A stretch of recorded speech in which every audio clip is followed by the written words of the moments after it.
Коми 190 населенных пунктов подвержены угрозе лесных пожаров. Почти 40 тысяч человек могут эвакуировать в случае возможных ЧП. Такие данные привели на совещании по прохождению пожароопасного сезона. Тревожная ситуация в Ударском, Усть-Куломском районах и Печоре. В Воркуте и Инте риски исключены. Здесь нет населенных пунктов, подверженных лесным пожарам. Алексей Корчма узнал, что ждать нам от этого лета. В Коми зарегистрировано уже 11 лесных пожаров. Огонь бушевал на площади 35 гектаров. Первый тревожный звонок еще в апреле, а прогнозы на лето тревожные. Есть вероятность повышения средних многолетних значений параметров пожарной опасности. Готовность сил и средств региона проверяет главный государственный инспектор России по пожарному надзору. В области особого риска на территории Республики Коми находится 190 населенных пунктов и 117 территорий садоводства и огородничества, 7 территорий организации отдыха детей, подверженных угрозе природных пожаров. В зоне возможных лесных пожаров 17 муниципалитетов, в которых почти 14 тысяч жилых домов и 40 тысяч жителей. Всех готовы эвакуировать. Развернуто 132 пункта временного размещения. Аэромобильная группировка Главного управления МЧС России по Коми в постоянной готовности.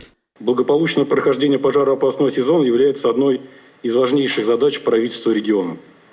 Республика Коми ввиду своих природно-климатических условий является регионом, потенциально подверженным лесным пожарам. И наша с вами задача – обеспечить своевременное обнаружение и ликвидацию природных возгораний. Наиболее сложная ситуация в Ударском районе. 26 поселений подвержены лесным пожарам. В Усть-Куломском 22, и здесь большая проблема. В селах и деревнях необходимо обустроить 151 пожарный водоем. Цена вопроса порядка 200 миллионов рублей, но свободных денег нет. На третьем месте среди муниципалитетов Печорский район. Здесь в зоне риска 21 населенный пункт.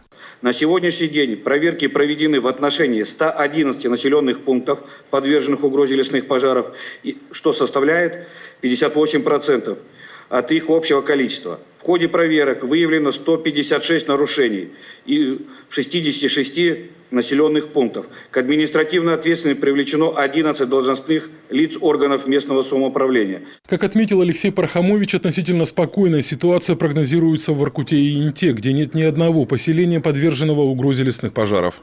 Но остальные населенные пункты утверждены и представлены в надзорные органы соответствующие паспорта. Силы и средства Главного управления МЧС России по Коми к выполнению задач в летний пожароопасный сезон готовы.